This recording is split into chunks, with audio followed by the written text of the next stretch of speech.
الحمد لله الذي علمنا ما لم نكن نعلم، والصلاة والسلام على نبيه الأكرم وعلى آله وأصحابه المحترم، أما بعد. قال الله تبارك وتعالى في كتابه المجيد: فأعوذ بالله من الشيطان الرجيم، بسم الله الرحمن الرحيم، والفجر وليال عشر. صدق الله العظيم. وعن ابن عباس رضي الله تعالى عنهما قال: قال رسول الله صلى الله عليه وسلم: ما من أيام العمل الصالح فيها أحب إلى الله من هذه الأيام العشر، أو كما قال عليه الصلاة والسلام. محترم بزرگوں اور دوستوں اور عزیز بھائیوں،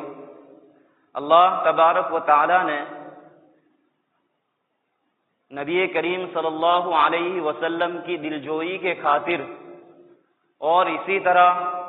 اس امت کے اوپر شفقت اور رحم کرتے ہوئے سال کے اندر کچھ برکت والے، فضیلت والے اور نیکیوں کے اعتبار سے عبادت عمل کم اور زیادہ نیکیوں والے مہینے اور ایام اور راتیں اس امت کو عطا فرمائی ہے. انہی میں سے رمضان المبارک کا مہینہ بھی ہے اور اشہر حرم یعنی وہ 4 قابل احترام مہینے بھی ہے. اسی میں سے لیلۃ القدر بھی ہے اور لیلۃ جمعہ بھی ہے اور شب برات بھی ہے. اسی کے اندر سے محرم کا 10واں دن یعنی عاشوراء کا دن بھی ہے اور اسی میں سے عشر ذی الحجہ یعنی ذی الحجہ کے پہلے 10 دن بھی ہے. اللہ تبارک و تعالی نے اور نبی کریم صلی اللہ علیہ وسلم نے اس کے فضائل اور عظمت اور اہمیت بیان فرمائی ہے. قرآن کریم میں اللہ تبارک و تعالی ارشاد فرماتے ہیں: والفجر ولیال عشر. فجر کی قسم، صبح کی قسم اور 10 راتوں کی قسم. پہلی قسم اللہ تبارک و تعالی نے کھائی صبح کی قسم. مفسرین فرماتے ہیں اس کے متعلق 3 قول ہے. ایک قول تو ہر دن جو صبح ہوتی ہے صبح صادق، اس کی قسم مراد ہے کیونکہ یہ نیا پیغام اور نیا انقلاب لے کر نمودار ہوتی ہے. دوسرا قول یہ ہے کہ اس سے سال کے پہلے مہینے یعنی محرم الحرام کی پہلی تاریخ کی صبح ہے کیونکہ اسلامی سال کا یہ پہلا دن ہے، تو اللہ تبارک و تعالی نے اس دن کی صبح کی قسم کھائی ہے. تیسرا اور راجح قول یہ ہے کہ یہ یوم النحر یعنی 10ویں ذی الحجہ کی صبح کی، اس سے صبح مراد ہے، یعنی اللہ تبارک و تعالی نے یوم النحر کی صبح کی قسم کھائی ہے. اور اس کی وجہ بھی بیان فرماتے ہیں کیونکہ یہ صبح ایک امتیازی شان رکھتی ہے. ہر صبح اپنے پہلے آنے والی رات کے تابع ہوا کرتی ہے اور یہ ایسی صبح ہے کہ جس کے پہلے کوئی رات ہی نہیں. اس سے پہلے والی رات بھی عرفہ کے دن کے ساتھ تعلق رکھتی ہے اور عرفہ سے دن سے پہلے والی رات بھی عرفہ کی رات ہی شمار ہوتی ہے. تو 2 راتیں ہو گئی عرفہ کے دن کی، تو یہ رات، یہ جو دن ہوا صبح یوم النحر کا، وہ رات سے خالی ہوا. اسی شان کی وجہ سے اللہ تبارک و تعالی نے قرآن کریم کے اندر یوم نحر کی صبح کی قسم کھائی. اور دوسری قسم اللہ تبارک و تعالی نے اٹھائی ولیال عشر یعنی 10 راتوں کی قسم. اکثر مفسرین کا اس بات پر اتفاق ہے کہ یہ 10 راتیں ذی الحجہ کے پہلے عشرے کی راتیں ہیں، یعنی اللہ تبارک و تعالیٰ کی مراد عشرے ذی الحجہ ہے، یعنی 1 تاریخ سے 10ویں تاریخ تک کی جو راتیں ہیں وہ یہاں پر اللہ تبارک و تعالیٰ مراد لے رہے ہیں. ابن عباس رضی اللہ تعالی عنہما بھی فرماتے ہیں کہ یہی راتیں ہیں. اور اللہ تبارک و تعالیٰ نے سورہ اعراف کے اندر وَوَعَدْنَا مُوسَىٰ 30 لَيْلَةً وَأَتْمَمْنَاهَا بِعَشْرٍ، وہاں پر عشر سے جس کو مراد لیا ہے وہ 10 راتیں بھی ذی الحجہ کی ہی ہے. یعنی قصہ یہ ہے کہ حضرت موسیٰ علیہ السلام کی قوم بنی اسرائیل جب فرعون کے ظلم تلے دبی ہوئی تھی تو ان کو عبادت کو گھر میں کرنے کا یعنی انفرادی طور پر کرنے کا حکم تھا، مگر جب اللہ تبارک و تعالیٰ نے ان کو فرعون کے ظلم و جبر سے نجات عطا فرمائی اور وہ دریائے نیل پار کر چکے تو اب ان کو کتاب اور شریعت کی ضرورت پیش آئی، تو انہوں نے حضرت موسیٰ علیہ السلام سے اس کے متعلق دریافت کیا، تو حضرت موسیٰ علیہ السلام نے اللہ تبارک و تعالیٰ سے دعا کی، تو اللہ تبارک و تعالیٰ نے ارشاد فرمایا کہ کوہ طور پر 30 دن کے لیے اعتکاف کرو اور 30 دن کے روزے رکھو۔ جب حضرت موسیٰ علیہ السلام 30 دن کی عبادت سے اعتکاف سے فارغ ہوئے تو 30ویں دن حضرت موسیٰ علیہ السلام نے فارغ ہونے کے بعد مسواک کر لی۔ اب مسواک کرنے کی وجہ سے روزے دار کے منہ سے جو خاص قسم کی بو آتی ہے وہ ختم ہو گئی، تو اللہ تبارک و تعالیٰ نے وحی کے ذریعے حکم دیا کہ موسیٰ مجھے روزے دار کے منہ کی بو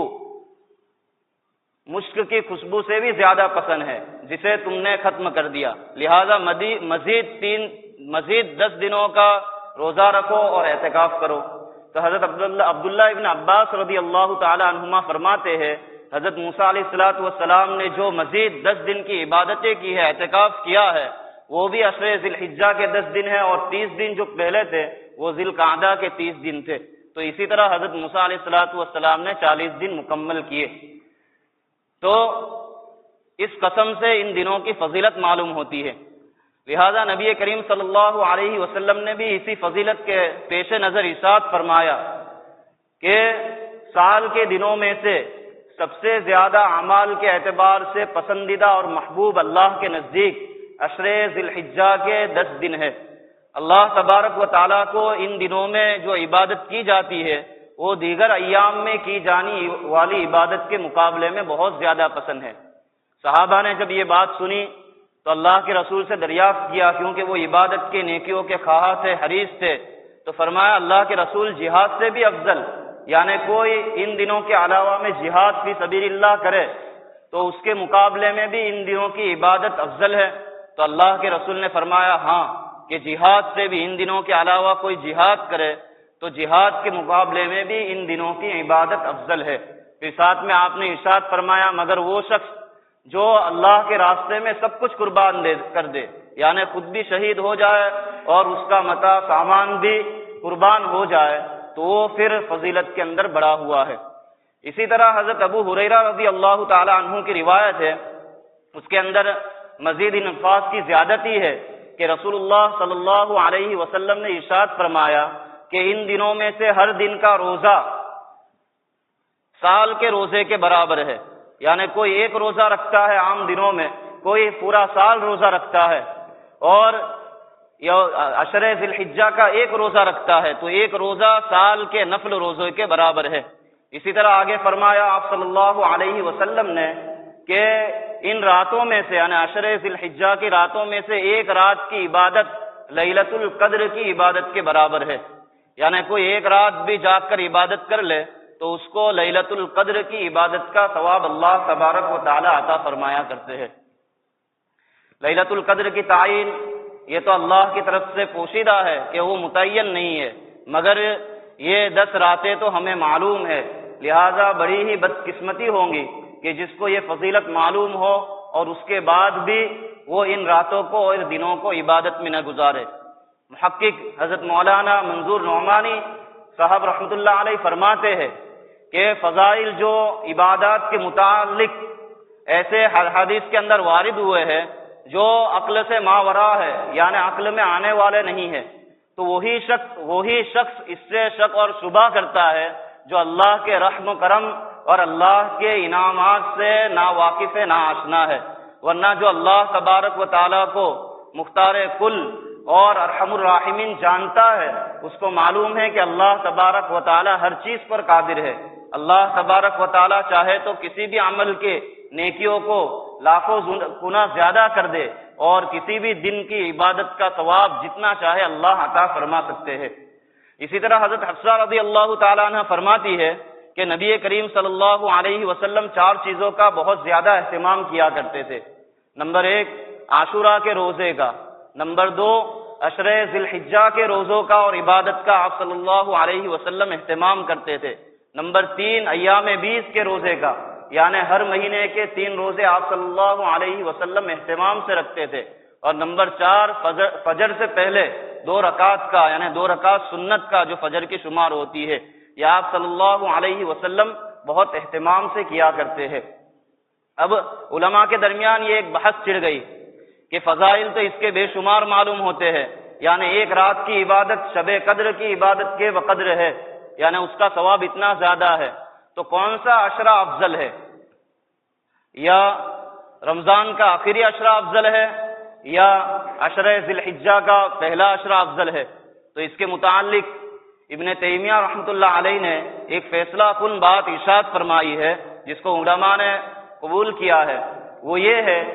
کہ سید الایام یوم عرفہ ہے اور وہ عشرہ ذی الحجہ کے اندر ہے، لہذا معلوم ہوا کہ دنوں کے اندر سب سے افضل دن یعنی دنوں کے اعتبار سے افضل عشرہ ذی الحجہ ہے، اور سید اللیالی یعنی راتوں کے سردار لیلۃ القدر ہے اور وہ رمضان کے آخری عشرے میں ہے، تو راتوں کے اعتبار سے سب سے افضل عشرہ وہ رمضان کا آخری عشرہ ہے۔ اور علماء نے کتاب و سنت کی روشنی میں عشرہ ذی الحجہ کی اسی طرح ماہ ذو الحجہ کے چند خصوصیات بیان فرمائے ہیں، جس سے مزید اس کی فضیلت اور عظمت معلوم ہوا کرتی ہے۔ پہلی فضیلت یہ بیان فرمائی ہے، یہ خصوصیت بیان فرمائی کہ یہ عشرہ اور یہ مہینہ اشہر حرم میں سے ہے۔ اللہ تبارک و تعالی نے جو 5 مہینوں کو قابل احترام قرار دیا ہے، اس میں سے ایک مہینہ ذی الحجہ کا مہینہ ہے۔ یہ اتنا عظمت والا اور فضیلت والا احترام والا مہینہ ہے کہ زمانہ جاہلیت میں کفار بھی ان مہینوں کا احترام کیا کرتے تھے۔ اگر ان کے درمیان جنگ جاری ہوتی تھی اور یہ مہینے داخل ہو جایا کرے تو وہ اپنی جنگوں کو بھی بند کر دیا کرتے تھے، یہاں تک کہ اپنے باپ کا قاتل ہو یا خاندانی لڑائی ہو وہ بھی اگر جاری ہو تو یہ مہینے آ جائے جو 4 مہینے ہیں، شوال المکرم، ذوالقعدۃ الحرام، ذوالحجۃ الحرام، اور ایک مہینہ ہے رجب المرجب کا۔ یہ 4 مہینے میں سے کوئی بھی ایک مہینہ آ جائے تو وہ اپنی دیرینہ اور باقی رہنے والی لڑائی کو بھی یہاں پر ختم اور بند کر دیا کرتے تھے۔ لہذا اس کی فضیلت یعنی ایام کی فضیلت اس مہینے میں ہونے سے بھی معلوم ہوتی ہے۔ دوسری فضیلت اور خصوصیت علماء نے یہ بیان فرمائی، یہ عشرہ اور یہ مہینہ حج کا مہینہ ہے، اسی لیے اس کو ذی الحجہ کہا جاتا ہے، حج والا مہینہ۔ اور حج کی عبادت ایک ایسی عبادت ہے، وہ سال کے کسی بھی ایام میں کوئی بندہ ادا کرے، عرفہ کے میدان میں جا کر کھڑا ہو جائے، رمی جمرات کرے یا ہدی کا جانور قربان کرے یا طواف زیارت کرے، تو اس کا حج ان دنوں کے علاوہ ادا ہونے والا نہیں ہے۔ اللہ تبارک و تعالیٰ اس حج کو قبول نہیں فرمائیں گے، کیونکہ حج کے جو ایام ہے وہ معلومات ہے یعنی مقرر کیے ہوئے ہیں، تو یہ مہینے کے اندر ہی حج والی عبادت ہوا کرتی ہے۔ تو یہ بھی ان دنوں کی اور ان مہینے کی فضیلت ہے کہ اللہ کی ایک اہم اور ایک عظیم عبادت ان ایام کے اندر، ان دنوں کے اندر ادا کی جاتی ہے۔ اسی طرح علماء نے یہ بات اس کی خصوصیت میں بیان فرمائی ہے کہ اس کے اندر یوم عرفہ ہے، جو بہت ہی مقدس بابرکت دن ہے، سید الایام شمار ہوتا ہے۔ اس دن شیطان سب سے زیادہ ذلیل اور رسوا ہوا کرتا ہے اور وہ اپنے اوپر مٹی ڈالتا ہے اور غضبناک ہوتا ہے۔ اسی کے متعلق ایک عجیب واقعہ نقل کیا گیا ہے کہ ابن جارود رحمۃ اللہ علیہ اپنے ساتھی کے ساتھ شام کے سفر کرتے ہوئے نکلے، تو عرفہ کی شام کو وہ قوم لوط کے علاقے میں بستی میں پہنچے، تو انہوں نے ارادہ کیا کہ ہم شہر لوط یعنی لوط علیہ السلام کی بستی میں داخل ہو تاکہ اس بستی کو دیکھ کر عبرت اور نصیحت حاصل کرے۔ وہ داخل ہونے ہی والے تھے کہ انہوں نے ایک پراگندہ حال اور کلین شیو یعنی داڑھی مڈے ہوئے شخص کو دیکھا جو ایک دم پراگندہ تھا اور آہو آویلا کرتے ہوئے آ رہا تھا۔ انہوں نے دیکھا تو اس سے اپنا عطا پتہ، اس کا نام وغیرہ پوچھا، تو وہ غافلوں کی طرح نظر آیا، تو ان کو شک ہوا کہ یہ ہو نہ ہو یہ شیطان معلوم ہوتا ہے۔ جب تحقیق کی تو پتہ چلا کہ وہ شیطان ہی ہے۔ جب اس سے مزید اپنے حال کی، اپنی حالت کی وضاحت چاہی تو اس نے فرمایا، آج عرفہ کے دن اللہ تبارک و تعالیٰ نے میری محنتوں کو برباد کر دیا، ہوا اس طرح کہ اللہ تبارک و تعالیٰ نے اپنے بے شمار بندوں کو آج کے دن گناہوں سے پاک اور صاف کر دیا، اور میری سالہ سال کی جو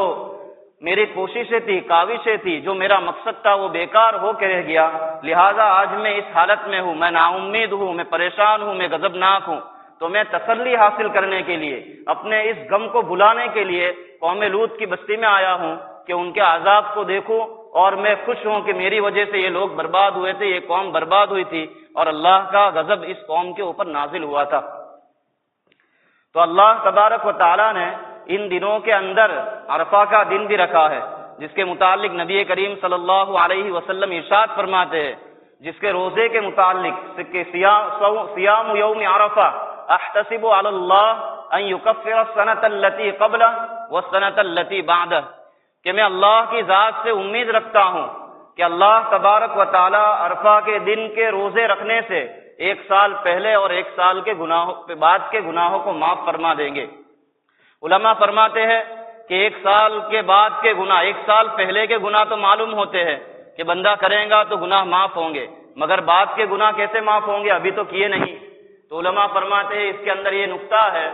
کہ اللہ تبارک و تعالیٰ اس کو ایک سال زندہ رکھیں گے، یعنی جو 9 ذی الحجہ کا روزہ رکھیں گا، اللہ تبارک و تعالیٰ اس کی زندگی میں ایک سال کا اضافہ فرما دیں گے، اور اس سے کوئی صغیرہ کبیرہ گناہ ہو جائیں گے، اور اللہ تبارک و تعالیٰ اس روزے کے بدلے اس گناہوں کو معاف فرما دیں گے۔ اسی لیے علماء نے، محدثین نے ایک نقطہ بیان کیا ہے کہ جو ایک سال مزید زندگی چاہتا ہو وہ اس دن کا روزہ رکھ لے۔ اللہ کی ذات سے امید ہے کہ اس روزے کی وجہ سے اللہ تبارک و تعالیٰ اسے مزید ایک سال کی زندگی عطا فرما دے۔ اسی طرح اس مہینے اور اس عشرے کی خصوصیت میں سے ہے کہ یہ عظمت والا اور فضیلت والا، حرمت، عزت اور احترام والا مہینہ ہے، جیسا کہ اللہ تبارک و تعالیٰ نے خود ان ایام کی قسم کھائی ہے، والفجر ولیال عشر، اور نبی کریم صلی اللہ علیہ وسلم نے ان ایام کی عبادت کی فضیلتیں بیان فرمائی ہے۔ اسی طرح ان ایام کے اندر 2 عیدوں میں سے ایک عید ہے جو مسلمانوں کے خوشی کے دن شمار ہوتے ہیں۔ اللہ تبارک و تعالیٰ نے مسلمانوں کی خوشی کے لیے سال کے اندر 2 عیدیں مقرر فرمائی ہے، ایک عید الفطر اور ایک عید الاضحیٰ۔ عید الاضحیٰ اسی مہینے کی 10ویں تاریخ کو ہوتی ہے، جس کے اندر مسلمان کی ایک بڑی جماعت عیدگاہ کے اندر جمع ہوتی ہے اور اللہ کے حضور 2 گانا واجب نماز ادا کرتی ہے، اور اس سے اسلام کی شان و شوکت ظاہر ہوتی ہے۔ تو اس سے بھی ان دنوں کی اہمیت اور فضیلت معلوم ہوتی ہے۔ اسی طرح علماء فرماتے ہیں کہ اس ایام کی فضیلت میں سے اور اہمیت میں سے قربانی کا نیک عمل ہے، واجب عمل ہے، کہ اللہ تبارک و تعالیٰ نے صاحب نصاب پر 10ویں ذی الحجہ کو قربانی واجب فرمائی ہے، یعنی جو شخص بھی گنجائش رکھتا ہے وہ ان دنوں کے اندر قربانی کرے۔ آپ صلی اللہ علیہ وسلم کا ارشاد ہے، گنجائش کے باوجود کوئی قربانی نہ کرے تو وہ ہماری عیدگاہ سے قریب بھی نہ ہو، یعنی ہمارے ساتھ خوشی کے اندر شامل بھی نہ ہو۔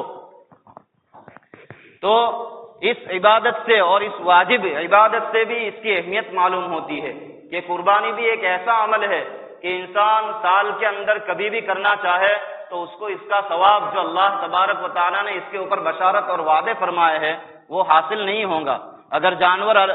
اس کے علاوہ دنوں میں قربان کرے تو وہ صدقہ ہو سکتا ہے، عقیقہ ہو سکتا ہے، مگر وہ قربانی کے طور پر وہ ذبیحہ، وہ اضحیے کے طور پر وہ ادا نہیں ہو سکتا۔ تو ان ایام کی فضیلت کے اندر اس قربانی والے عمل کا واجب ہونا ہے،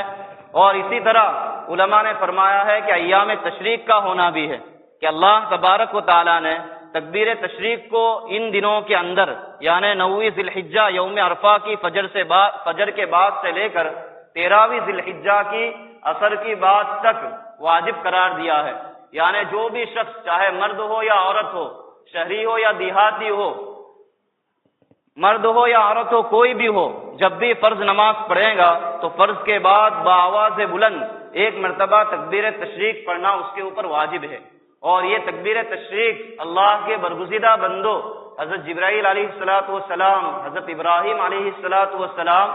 اور حضرت اسماعیل علیہ السلام کی یادگار ہے۔ اس کے وجوب کا سبب بھی انہی کا ان کلمات کو ادا کرنا ہے کہ جب ابراہیم علیہ السلام قد صدقت الرؤیا، اپنی خواب کو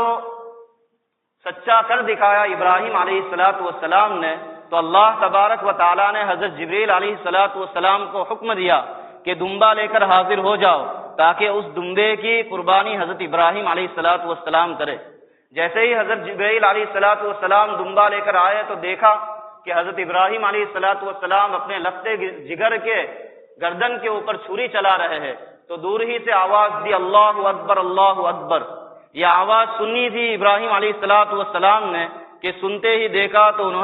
ان کو حضرت جبرائیل علیہ السلام دمبے کے ساتھ نظر آئے، تو حضرت سمجھ گئے کہ میری عبادت اور یہ قربانی اللہ کی بارگاہ میں مقبول ہے، اسی کے فدیے میں اللہ تبارک و تعالیٰ نے دمبا بھیجا ہے۔ تو انہوں نے کہا لا الہ الا اللہ واللہ اکبر۔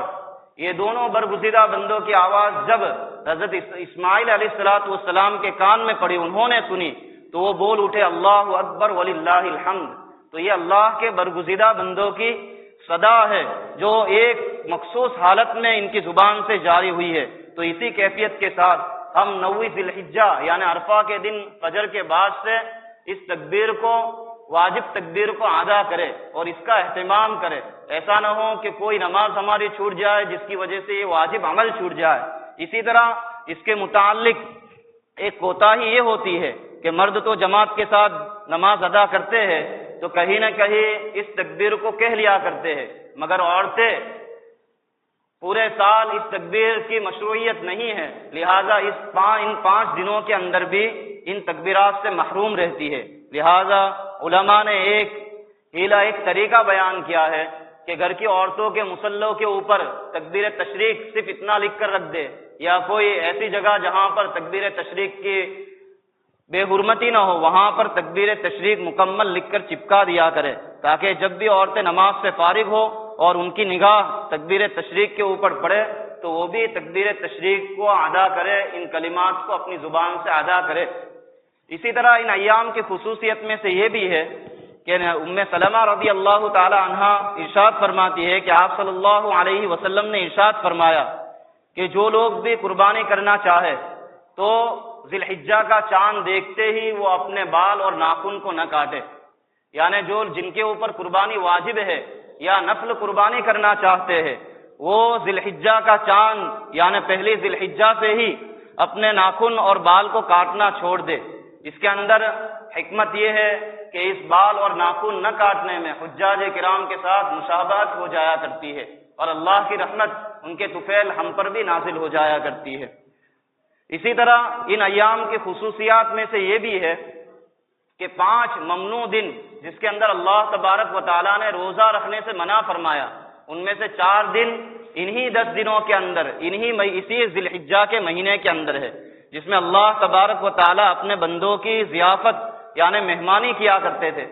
ہیں۔ اللہ کی طرف سے ہماری مہمانی ہوا کرتی ہے۔ پہلا دن وہ عید الفطر کا ہے، اللہ کی طرف سے ہماری مہمانی ہوتی ہے، ہم اللہ کے مہمان ہیں، اللہ ہمارے میزبان ہے۔ اور 4 دن ذی الحجہ کی 10ویں، 11ویں، 12ویں اور 13ویں تاریخ ہے، یعنی اللہ تبارک و تعالی ہماری مہمانی کا ان دنوں میں اہتمام کرتے ہیں۔ لہذا بڑا ہی بد نصیب شخص ہے جو ان دنوں کے اندر بھی روزہ رکھنے کی جرأت کرے، حرکت کرے، وہ محروم ہے، وہ اللہ کی مہمانی سے اعراض کرنے والا ہے، انکار کرنے والا ہے۔ اسی طرح وہ 5 راتیں جن کے اندر عبادت کرنے سے جنت کی بشارت وارد ہوئی ہے، وہ 5 راتوں میں سے 3 راتیں انہی دنوں کے اندر ہے۔ حضرت معاذ ابن جبل رضی اللہ تعالی عنہ ارشاد فرماتے ہیں من احیاء اللیالی الخمس وجبت لہ الجنہ، کہ جس نے 5 راتوں کو عبادت کے ذریعے زندہ کیا اللہ تبارک و تعالی اس کے لیے جنت کو واجب کر دیتے ہیں۔ فرمایا لیلۃ الترویہ 8ویں ذی الحجہ کی رات، لیلۃ عرفہ 9ویں ذی الحجہ کی رات، لیلۃ یوم النحر یوم نحر کی رات، اور اسی طرح لیلۃ الفطر اور لیلۃ النصف من شعبان عید الفطر اور نصف شعبان یعنی 15ویں شعبان کی رات۔ تو 3 راتیں 8ویں ذی الحجہ، 9ویں ذی الحجہ اور 10ویں ذی الحجہ، یہ ایسی راتیں ہیں جو ذی الحجہ کے پہلے عشرے کے اندر واقع ہوتی ہے، وارد ہوتی ہے۔ اگر کوئی بندہ ان 3 راتوں کو جا کر اللہ کی عبادت کرے انفرادی طور پر تو اللہ تبارک و تعالی اس کے لیے جنت واجب کر دیا کرتے ہیں۔ تو میرے دوستو یہ تو فضائل اور اس کی عظمت وغیرہ کے متعلق باتیں تھی. ہمارے لیے اب کیا کرنا ہے؟ تو ہم سب سے پہلے اس کا استقبال، آغاز توبہ اور استغفار سے کریں کہ ہم اپنے گناہوں کے اوپر اللہ سے توبہ کریں اور جتنی عبادتیں ہم سے ہو سکے ان دنوں کے اندر عبادت کرنے کا اہتمام کریں. شب برات کے سلسلے میں جو روایت ہے وہ عشرہ ذی الحجہ کے مقابلے میں تھوڑی کمزور ہے، پھر بھی ہم اس کا بہت اہتمام کرتے ہیں. اس رات کو جاگتے ہیں، جاگ کر عبادت کرتے ہیں. اور یہ 10 راتیں اس کی فضیلتیں تو بہت ہی زیادہ ہے. قرآن کریم نے اس کی عظمت فضیلت کی قسم کھائی ہے. لہذا انفرادی طور پر ان راتوں کے اندر عبادت کا ماحول بنائے. اپنے گھر والوں کے پاس بھی اس کے دنوں کا روزہ رکھوائے اگر ہو سکے تو، اور ان کے دنوں کے اندر، ان کے راتوں کے اندر ان کے پاس بھی کچھ نفلیں اور اللہ کا ذکر وغیرہ کروائے. نبی کریم صلی اللہ علیہ وسلم کا ارشاد ہے، حضرت عبداللہ ابن عمر رضی اللہ تعالی عنہ فرماتے ہیں کہ آپ صلی اللہ علیہ وسلم نے ان دنوں کے فضیلت کے بعد آگے ارشاد فرمایا کہ ان دنوں کے اندر یعنی 10 دنوں کے اندر کثرت سے تحلیل، تکبیر اور تمحید کیا کرو. یعنی لا الہ الا اللہ کثرت سے پڑھو، اللہ اکبر کثرت سے پڑھو اور الحمدللہ کثرت سے پڑھو. اور یہ تینوں چیزیں تکبیر تشریق میں جمع ہو جایا کرتی ہے. لہٰذا اٹھتے بیٹھتے ہم تکبیر تشریق کا ورد کیا کریں اور ہمارے گھر کے جو ہمارے ماتحت ہیں ان کو بھی یہ تکبیر سکھلائے، ان کو بھی ان کی مشق کرائے اور کہنے کا حکم کریں. اللہ تبارک و تعالیٰ سے دعا ہے اللہ تبارک و تعالیٰ ان ایام کی قدردانی کی ہمیں توفیق عطا فرمائے. اور اللہ نے ان دنوں کے اوپر، ان دنوں کی عبادت پر جو بشارتیں ارشاد فرمائی ہے اللہ